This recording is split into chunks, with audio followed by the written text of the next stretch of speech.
Okay, so today we're going to place the housings on top of the locator abutments and secure it to the denture. So just kind of some of the tools that we're going to need. Obviously, the locator housings. I'm going to actually try to use the metal housings, and then we have our hard reline material here.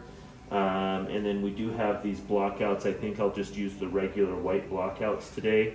And then we do have this tool from Blue Sky that also helps us place and remove some of the housings. So what our strategy usually is we're going to go ahead and shell this out so that our housings can fit passively underneath the denture. And then we are also going to use some Thompson sticks or indelible pen to mark that. And then after that, we will secure the housings to the locators, and we should be good to go. Okay, so we're going to take the yellow housings are the ones that are the lightest. So we usually start off with the lightest, and I'm just going to use this little tool to place it in the metal housing. And then the secret is to just secure one implant at a time. So we'll start doing the adjustments and making sure that we have space underneath the denture. Okay, so we have the metal housing on. Okay, so what we're going to do is we might use some of our own saliva here, and we're going to mark with the indelible pen up here on the metal housing here.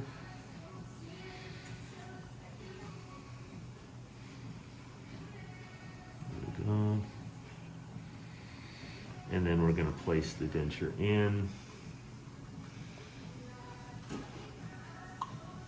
And we're just going to let it mark there on the interior. And then we can tell that we need to shell it out just a little bit more. So we'll go and do that. So I like to use the hedgehog burr because it has that rounded square. It just works really well to get the same shape that we need for it.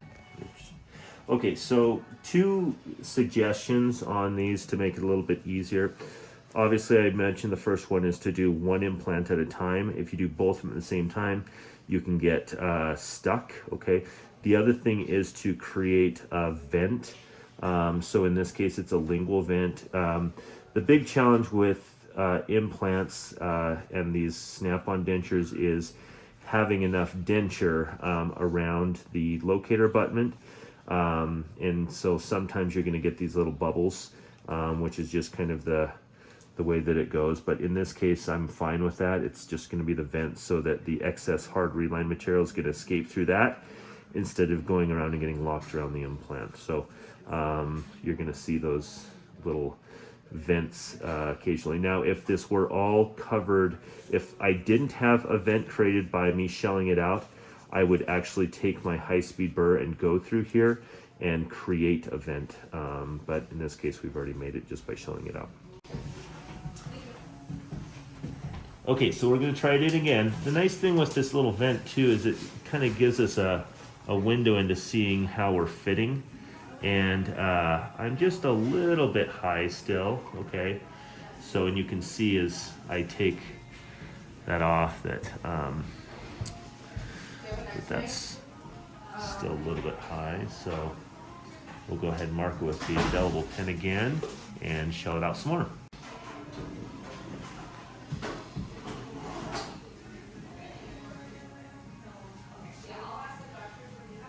Okay, so I can see there that it has a passive fit.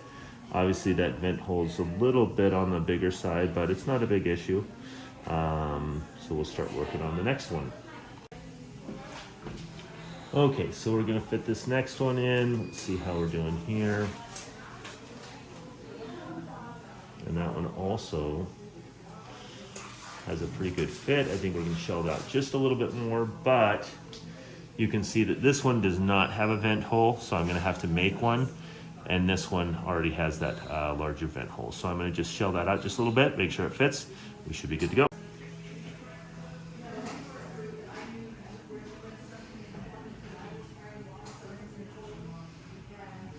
Good. Bite. Does that feel okay? Yeah. Open. Open.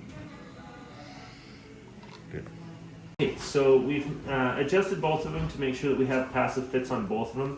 You can see that I don't have a vent hole on this left side one, so I'm just going to create a little vent hole. Okay, that's going to let that excessive hard reline material. Okay. The other thing that I'm going to do here is I'm going to create divergent holes here that's going to give me some mechanical retention on the hard reline material. So you can see here that I'm going to take my crown strut burr and I'm going to go divergent there, okay? And then I'm going to do the same thing here. I'm going to go divergent here.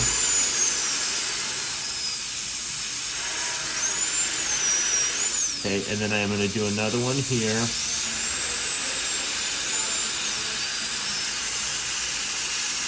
And usually I'm going to do 4, but I have a little bit of space here, so I'll do one more right here. Okay, so I'm going to do those 4 divergent holes on both sides here.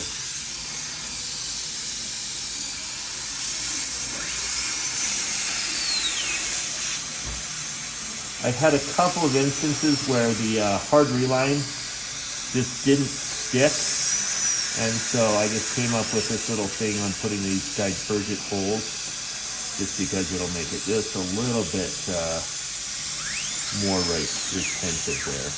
So, okay, so I have those done.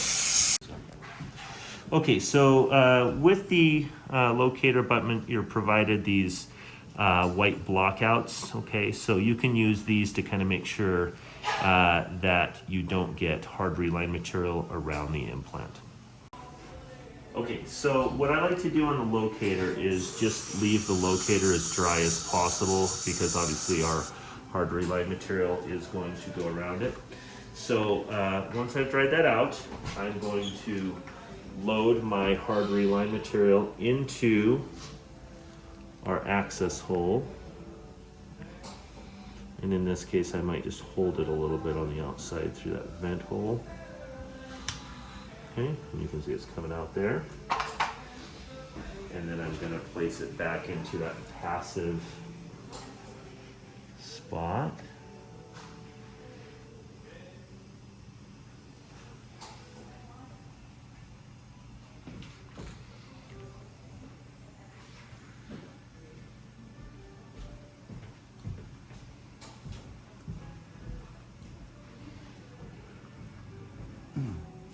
Tight. Mm-hmm.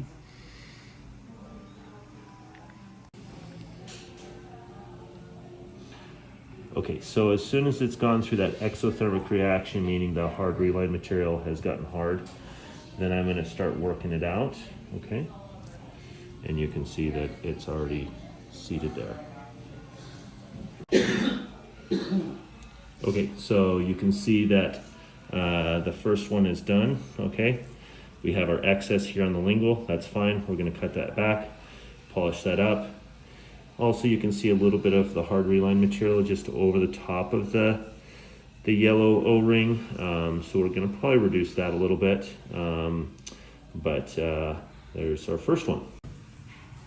Okay, so after I put the first locator on, I just tried in a bunch of different times until I can get both the right locator to snap in and the left locator to fit passively.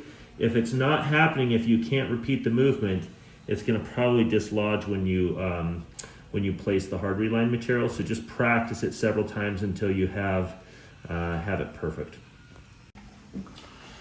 Okay, so we've loaded, we've placed the bonding agent inside of this one, okay? And then we've also dried the metal housing inside of the mouth. So we're gonna load our hard reline material. Okay, and we've practiced this several times, so it should be just a repeat of what we've done. Place that in there.